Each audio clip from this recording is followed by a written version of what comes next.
Let's see, we got more people coming in. Okay, so let me just say a few things first. So I did watch last week's class, and with my outline, Doug, you taught me some things, so thank you.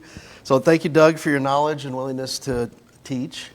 And then on Sunday evening, talking with Brian at the Polishing the Pulpit, we realized that Doug actually had double duty. We didn't plan it that way, but that's the way it worked out. So thank you, Doug, for your knowledge and willingness to preach. So teach and preach all on the same day. So thank you.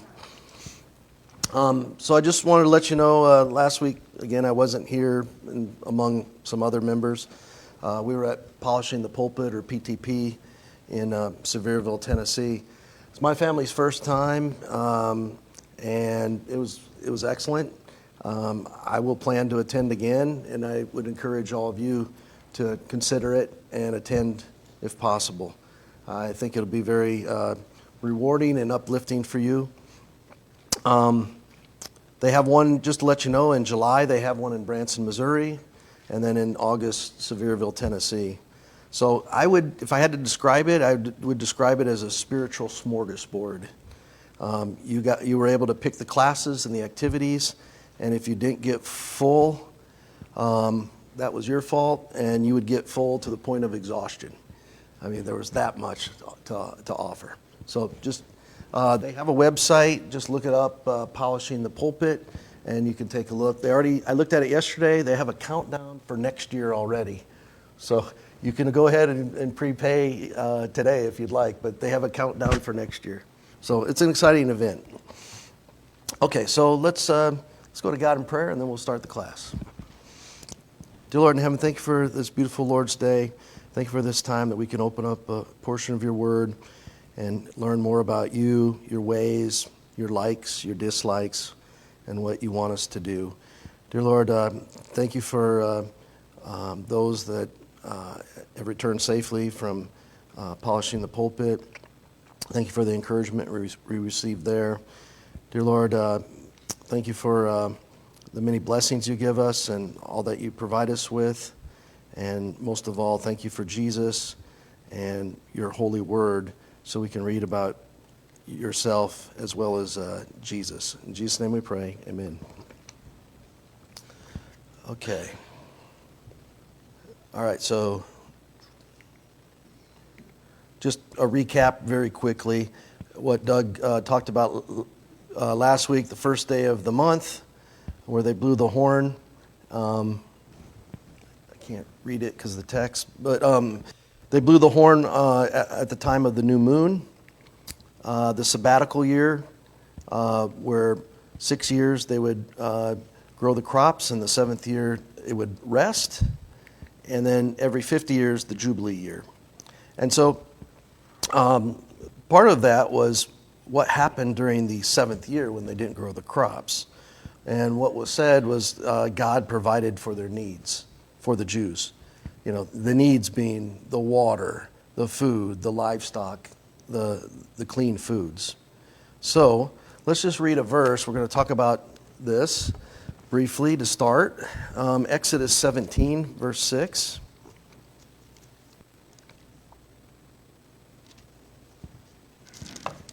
Exodus 17, verse 6. This is right after the Jews had left Egypt, and they had just crossed over the Red Sea at this point. So Exodus 17:6, it says,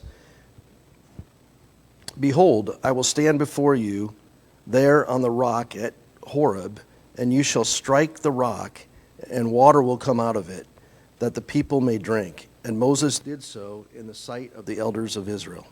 All right, so how many of us ever thought, how many gallons of water came out of that rock? Does anyone have a guess? Has anyone thought about it? A whole bunch, okay. So, of course, we don't know.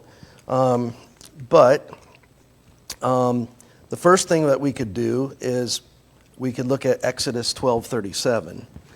And that will tell us the number of people that we're talking about. And we've kind of said it already in class, But let's just read 1237. And it says, now the sons of Israel, and actually, here we go. There it is. This is on the slide is the ESV version. The NASB just talks about children, not the women. So the 1237 ESV says, and the people of Israel journeyed from Ramses to Sokoth, about 600,000 men on foot, besides women and children. Okay, so 600,000 men. What I read was those are men that were ready for war, ages 20 to 60. And then to do the math, make it easy, if there's 600,000 men, we'll just say there's 600,000 women. And then just also to make it easy, we'll say there's 600,000 children. So that's at 1.8 million before we've really thought about it. And I've read that there probably was more like 2 to 3 million. All right, so out of this rock, we've got how much really came out. Well, I haven't done the calculations, but I did find on a website an article called Moses' Math Problem. And if I were to write the article, I would call it God's math problem, because God provided. Moses was just the kind of the mediator, the leader on the ground. And so let me just read a few things just to give us a little more thought as to the logistics here of what happened in the desert. Moses would have needed 1,500 tons of food each day to feed the Israelites. To bring that much food each day, two freight trains, each a mile long, would be required. Besides that, you must remember that they were out in the desert, so they would have had to have firewood to use in cooking the food. This would take 4,000 tons of wood and a few more freight trains, each a mile long, for one day. And just think, they were there for 40 years in transit. And oh yes, they would have to have water. This is the rock. If they only had enough water to drink, cook, wash a few dishes, it would take 11 million gallons each day, and a freight train with tank cars 3 miles long just to bring the water. And then another thing. Okay, so this is a lot. Now, I didn't do the math. It could be wrong, okay? And let's say it's even half this. What we're saying here, what this article is saying, it's a great deal. And God provided, okay? So now let's talk about crossing the Red Sea. This was interesting to me. Something I hadn't thought about. They had to get across the sea in one night. So per the Bible, it says they crossed in one night on dry land. All right? Now, if they went on a narrow path, double file, the line would be 800 miles long and would require 35 days and nights to get through. Well, we know that did not happen. Besides, all the people had large droves of livestock with them, too. So there had to be a space in the Red Sea 3 miles wide so they could walk 5,000 abreast to get over in one night. Again, this is based on 2 to 3 million people. So I hope your mind's wrapping around this. This parting of the Red Sea was no small thing. It was a major event in terms of miles. You know, even if this is wrong, even if it was 1 mile, that's tremendous. This article proposes 3 miles. Tremendous. But then there's another problem. Each time they camped at the end of the day, a campground 2/3 the size of the state of Rhode Island was required, a total area of 750 square miles. Think of this space just for nightly camping. So fortunately, they're out in the desert. There's probably not much obstruction out there. They probably could find adequate space. So then the end of the article says, do you think Moses figured all this out before he left Egypt? I think not. You see, Moses believed in God, and God took care of these things for him. Now, concerning ourselves, do you think God has any problem taking care of all of our needs? Okay, something to think about, okay? It's very enlightening. So I just wanted to share that with you. Did they have herds and livestock with them? Because, I mean, it never really says much about that in there. And, like, it seems like that would have been food to them, but it never says that they ate and Yeah, yes, go ahead, Doug. Yeah.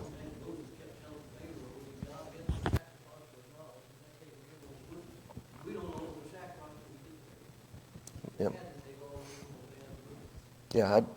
Yeah, I believe they had all their animals. Yeah, I don't know how many or which ones, but they were, yeah, they were sacrificing along the way, like Doug said. So the logistics here are just amazing. Does that answer your question? Yeah, it just seems like, I mean, what do they eat? The animals, like, it's not If you really. go to 12:37, 38, it says, "And mixed multitude With flocks. also went up with them, and Yeah. very much livestock, both flocks and herds." There you go.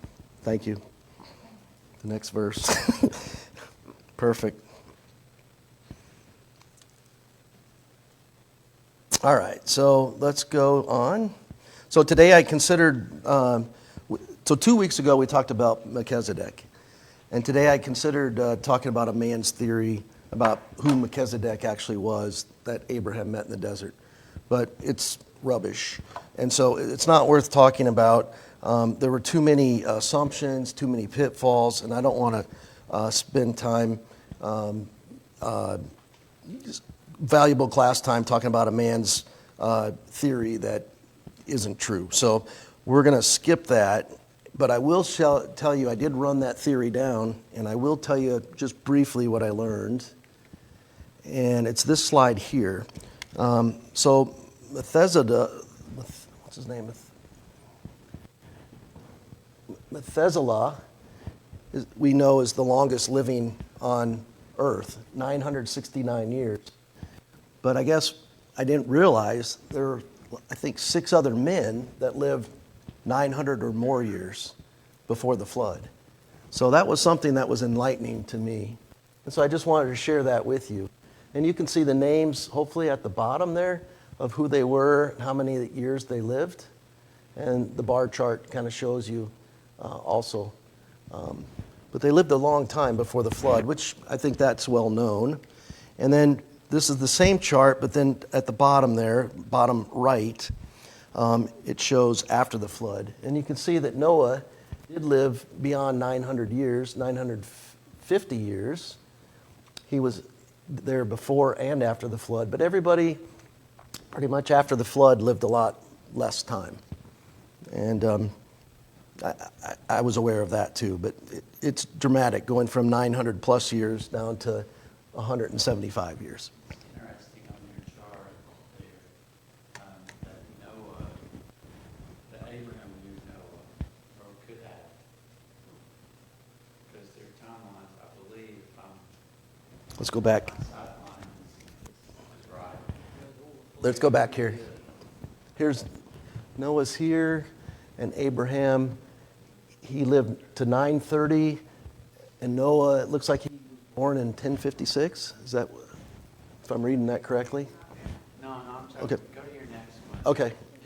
Go to your next one. Look at the bottoms, Abraham. Ah, okay, Abraham, And then if you look back up. 2008. Noah 2 years. across back. 2 years, yeah. Yeah, okay. Sorry, I had my men mixed up. Actually, no. If he died in 2 okay. 2 years.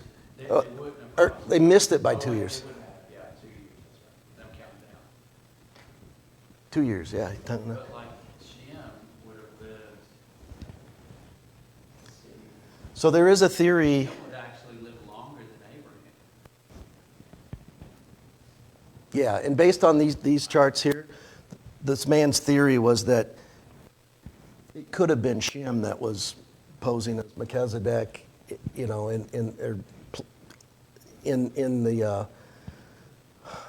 the desert meeting Abraham.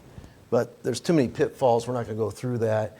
But based on the timeline, yeah, that's possible. But we're not going to go through that. Yeah, so what I would say is when you read your Old Testament and you're looking at people, just go on the internet and ask for a timeline of their lifespans, and you'll get something like this. And it really helps you put it into things into perspective as to who was around, who died, who's still alive. Okay? All right, so what I'll do is, since it's been 2 weeks, we'll just highlight, recap Melchizedek, and then while we're going, I think we left it in a good place, but we never finished it. And so there's still some verses in Hebrews that we want to go through just briefly. There's not much left that I think buttons it up and really closes Melchizedek, the study. So just from 2 weeks ago, as a recap, Melchizedek, he was the priest of the Most High God. He was the king of Salem, which is, Salem means peace, so the king of peace. The name itself, Melchizedek, means king of righteousness. As you remember, in the desert, he blessed Abraham. He accepted a tithe from Abraham. The Bible doesn't tell us who Melchizedek was. It said he had, no genealogy, no beginning, no end, and that's perfectly fine. We don't need to know who he was, as we talked about that. There's other things in the Bible, we don't know the details. We don't know the detail here, but God gets his point across to us that we can learn what God is telling us. So that's perfectly fine. The priesthood of Melchizedek predates the Aaronic priesthood in the Old Law. We also learn that Melchizedek is greater than Abraham. Abraham wouldn't have been blessed by him, and Abraham would not have provided a tithe to him if Abraham didn't think Melchizedek was greater than himself. And also the priesthood foreshadows and points to Jesus, Melchizedek. So that's the summary. So now we can move on. The priesthood continued even after the law was put in place, and it continues today.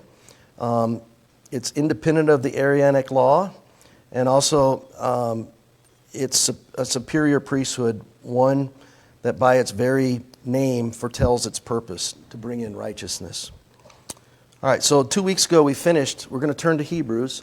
We finished with Hebrews chapter 7, verse 10 is where we finished. And today we're going to continue with 7, verse 11.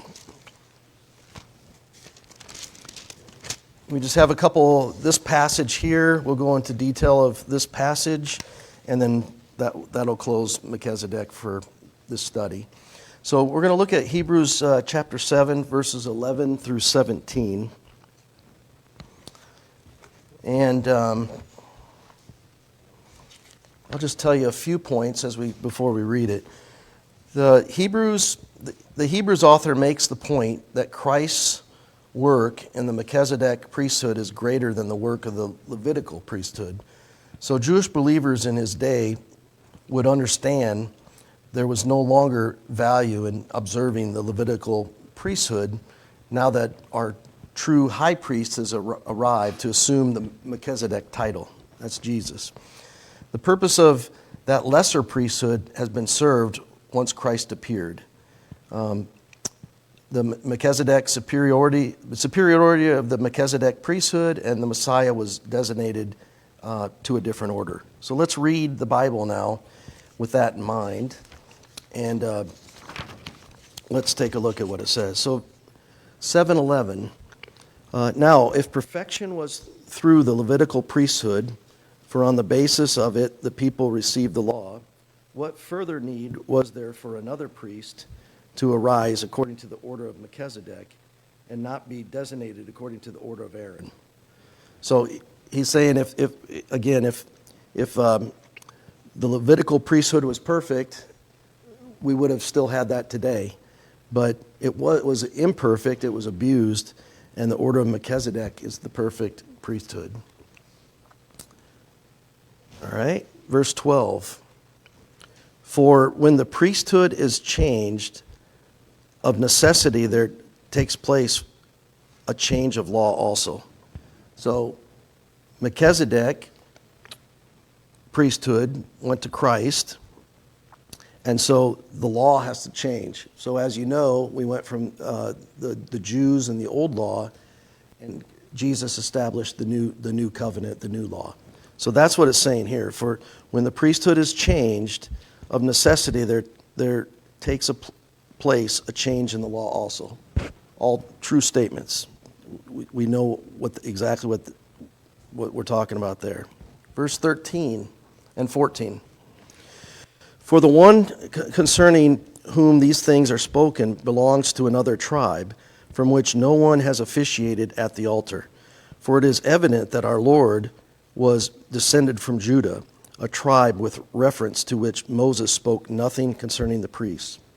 So the old law, you had to be a Levi in order to be a priest or a high priest.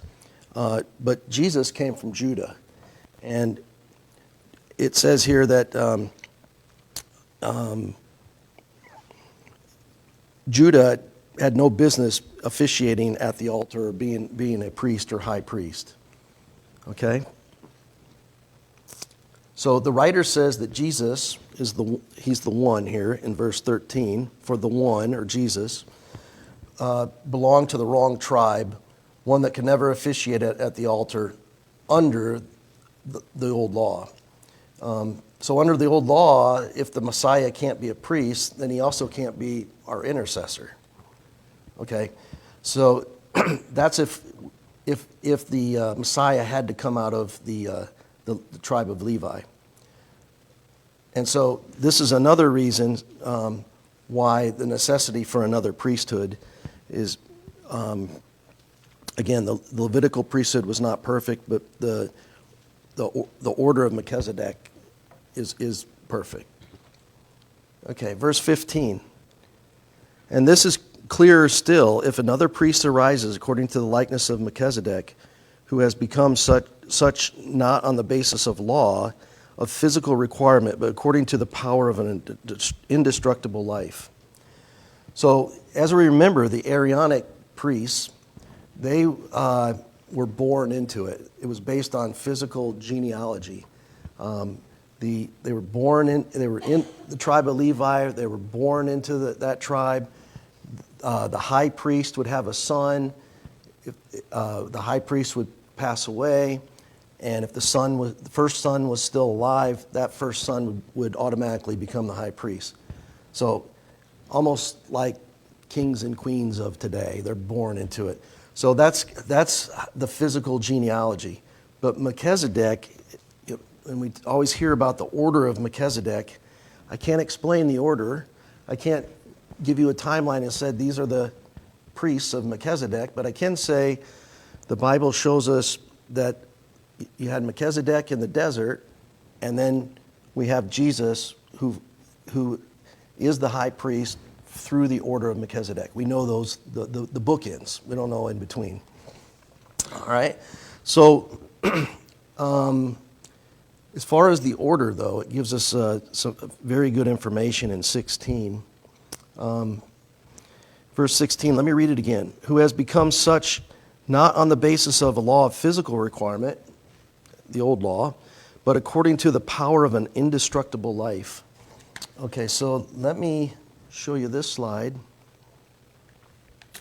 And mine says, New American Standard says indestructible life. And on the screen is the New King James. And it says, but according to the power of an endless life. So the Melchizedek priests are based on the power of an indestructible life. The Greek word for indestructible literally means indissoluble or unending or endless. It means forever. Okay? So,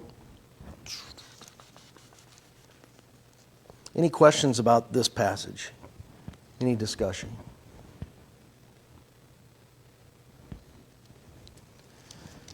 Okay, so let's go back to, turn back a page to Hebrews 7, verse 3. We read this twice, once in the 2 weeks ago, once in the perspective of the man in the desert, and then once in the perspective of Jesus. We'll read it once again in the perspective of Jesus. without father, without mother, without genealogy, having neither beginning of days nor end of life, but made like the Son of God, he remains a priest perpetually. That explains Jesus to a T. John 1:1, in the beginning was the Word was with God, and the Word was God. It's talking about the Word is Jesus. So we don't know, we know we have God the Father, God the Son, but he has no genealogy. He was there in the beginning, having neither beginning of days nor end of life. He lives forever, and he was the Son of God, and he will remain a high priest perpetually. Like the verse says here on the screen, endless life, indestructible.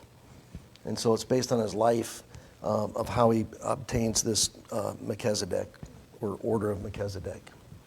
So this is, I agree, this is meat, this is tough stuff. I hope it's been explained in a way that you have some working knowledge of this. I would encourage you to study it on your own if you really want to know more.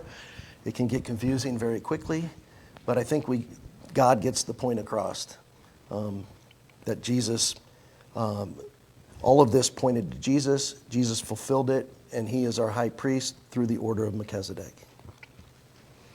All right, so that's all I have for that. Let's see. Okay, so let's go into another scripture. We're done with Melchizedek now.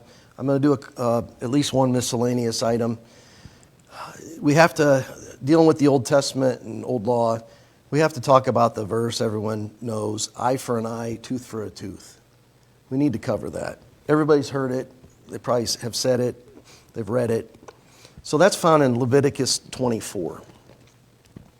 So let's turn to Leviticus chapter 24.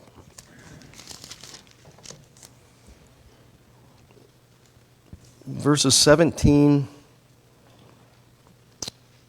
through 21. Could I have a volunteer read that? 17 through 21. Anyone? Whoever kills any man shall surely be put to death. Whoever kills an animal shall make a good animal for animal. If a man causes disfigurement of his neighbor, as he has done, so shall he done him. Fracture for fracture, eye for eye, tooth for tooth, as he has caused disfigurement of a man, so shall it be done him. Whoever kills an animal shall restore it, but whoever kills a man shall be put to death. Okay. Thank you, Neil. So the point of this is that the retribution needs to be fair, not arbitrary. So eye for an eye, tooth for a tooth. So same for same. It's not eye for a life, or an animal's killed, we're going to take the owner's life. It's not that. It's being fair, not arbitrary. The punishment should fit the crime. And verse 18, it says, verse 18, mine says, shall make it good. Does your version say anything else? The ESV? I think the ESV says make it good too. So what does that mean? So it also is found in 21, that thus one who kills an animal shall make it good, but the one who kills a man shall be put to death. So if a man is killed, that man that killed him should also be killed. But if an animal is killed, make it good. And what that's getting at is, significant here is the high value of human life, illustrated by the fact that killing an animal involved restitution or replacement, and it did not call for the death or penalty of the owner, the human life. Okay? So again, it's fair punishment that fits the crime, not some arbitrary type of punishment. So let's take a look at, let's see this in action. And that's found in Deuteronomy 19.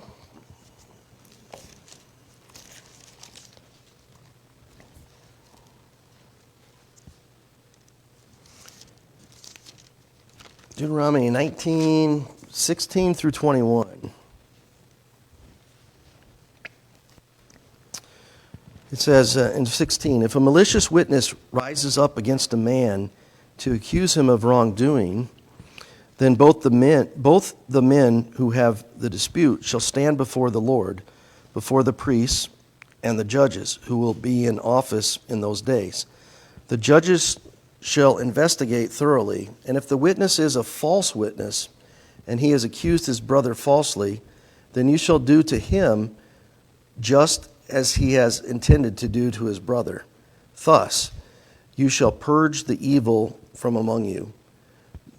The rest will hear and be afraid, and will never again do such an evil thing among you. Thus you shall not show pity for life. Thus you shall not show pity. Life for life, eye for eye, tooth for tooth, hand for hand, foot for foot.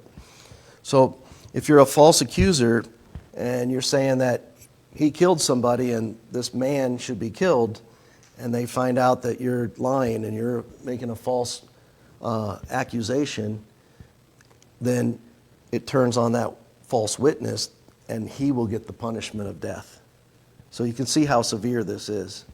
And so this is the way that God, the rules of God to have these people live and work together.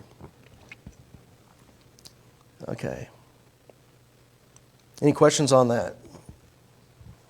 Does it make sense?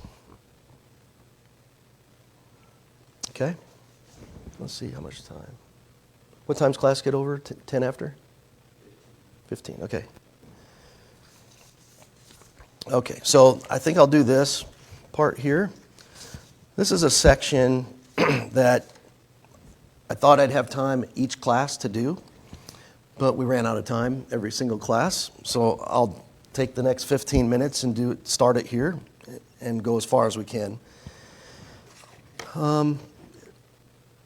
Okay, again, all of this Melchizedek points to the Messiah. And this is the section I want to get to. I call it peculiar people with peculiar laws. So if you look at the bottom one, it might be hard to read, but it's the King James Version. And it's 14:2, the King James. For thou art an holy people unto the Lord thy God, and the Lord hath chosen thee to be a peculiar people unto himself, above all nations that are upon the earth. So the NASB that I've been using, the ESV that many of you use, the word peculiar is changed to treasured possession and personal possession. So peculiar here in the King James, it doesn't mean strange or odd. It means, like I said in the other versions, treasured possession, special property, uniquely set apart, personal possession. So that's what it's getting at. So if you look at the title there, at the top line, it really should say people of God's own possession with odd laws. Okay? So I'm using the word peculiar in parentheses as how we would define it today. So some of them are odd, some of them are common sense. And what I'd like to do is rapid fire. And I have them in order: Exodus, Leviticus, Numbers, Deuteronomy. We won't finish. But these are more to make you aware of some of the laws that God has placed on the Jewish people that we don't read every day, and we might not understand them fully or even know that they're always there, that they're included. So let's start with Exodus 21. And so I'm not going to really explain these at all. I just want to read them, make you aware. Verse 15. He who strikes his father or his mother shall surely be put to death. Okay? Verse 16. He who kidnaps a man, whether he sells him or he is found in his possession, shall surely be put to death. Verse 17, he who curses his father or his mother shall surely be put to death. Some very, very harsh punishment that God says is fair if you do these things. Verse 22 through 25. If men struggle with each other and strike a woman with child so that she gives birth prematurely, yet there is no injury, he shall surely be fined, as the woman's husband may demand of him, and he shall pay as the judges decide. But if there is any further injury, then you shall appoint as a penalty life for life. So that man, if the baby was killed, the man would also be killed. All right, 28 and 29. If an ox gores a man or a woman to death, the ox shall surely be stoned, and its flesh shall not be eaten, but the owner of the ox shall go unpunished. If, however, an ox was previously in the habit of goring its owner, and its owner has been warned, yet he does not confine it, and it kills a man or a woman, the ox shall be stoned, and the owner also shall be put to death. So interesting, the owner's is warned once, but if it happens again, the owner is killed if his ox gores and kills a second person. Okay, let's look at verse 33 and 4. If a man opens a pit or digs a pit and does not cover it over, and an ox or a donkey falls into it, the owner of the pit shall make restitution. In other words, replace the animal. He shall give money to its owner, and the dead animal shall become his. So he can either give him, here it says give money, other restitution is replace the animal. Okay, let's go to 22, verse 1. If a man steals an ox or a sheep and slaughters it or sells it, he shall pay 5 oxen for the ox and 4 sheep for the sheep. So now he's paying back multiples of what he stole. Verse 5, if a man lets a field or a vineyard be grazed bare and lets his animals loose so that it grazes in another man's field, he shall make restitution from the best of his own field and the best of his own vineyard. So he'd have to pay him back with what his animals ate and took. Sai, you'll like this one, 22:6. If a fire breaks out and spreads to thorn bushes so that stacked grain or the standing grain or the field itself is consumed, he who started the fire shall surely make restitution. So he's got to pay him back either in money or he's got to pay him back with the crops that were actually burned. Verse 19. Whoever, 23:19. Oh, 23:19.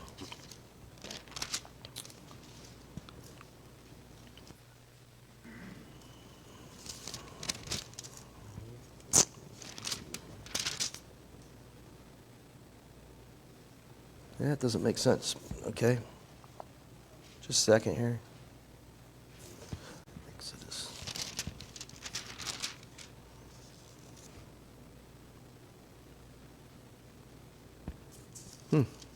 I'll have to skip that one. Okay, let's move on to Leviticus. So I know that many people today are cat and dog lovers, but here's what the Jewish people had to deal, here's what they had to, how they felt about dogs and cats. Leviticus 11:27. Also, whatever walks on its paws among all creatures that walk on all 4 paws are unclean to you.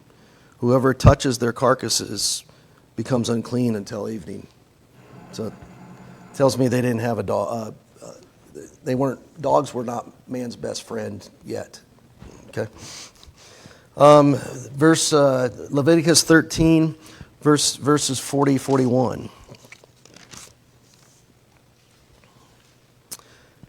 Now, if a man loses the hair of his head, he is bald. He is clean. If his head becomes bald at the front and the sides, he is bald. On the forehead, he is clean. So if you're bald, you're clean. Maybe today you could say you're cool too, but the Bible says you're clean, according for the Jewish people. Okay, now let's look at Leviticus 19:13.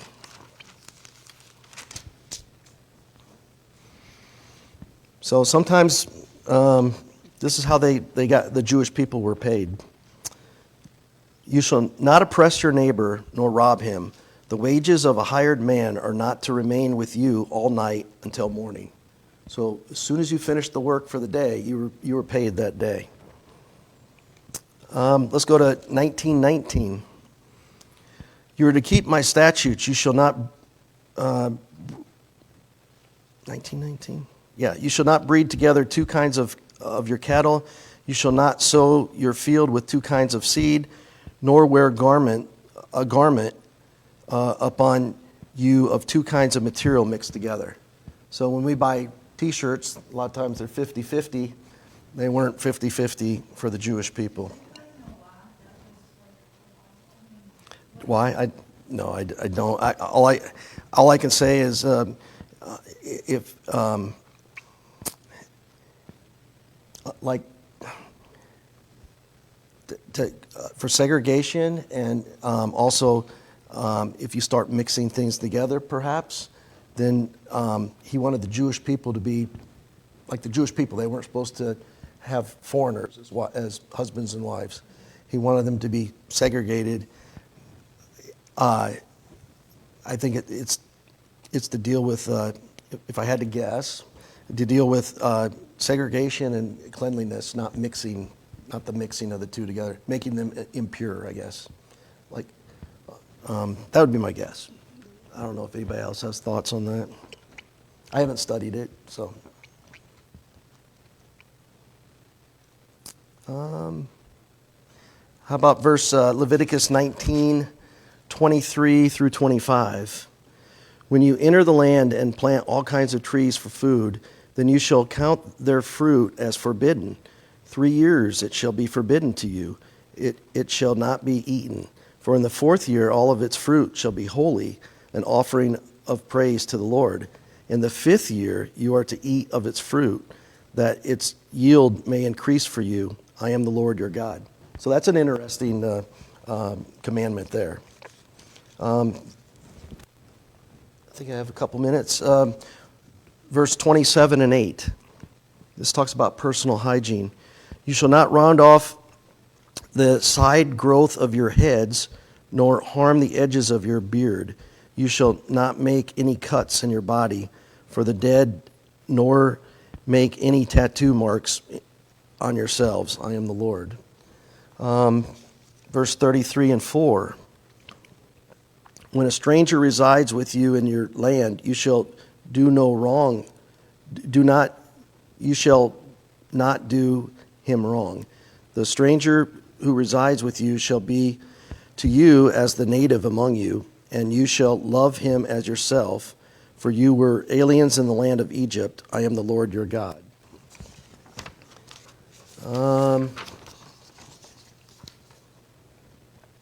Let's see. Let's go to Numbers 27, and then I think we'll finish it here. Numbers 27, 8 through 11. They did not need a will at that time because they had the laws and the ordinances to dictate what was going to happen. And this provides a lot of cases. So Numbers 27, 8 through 11.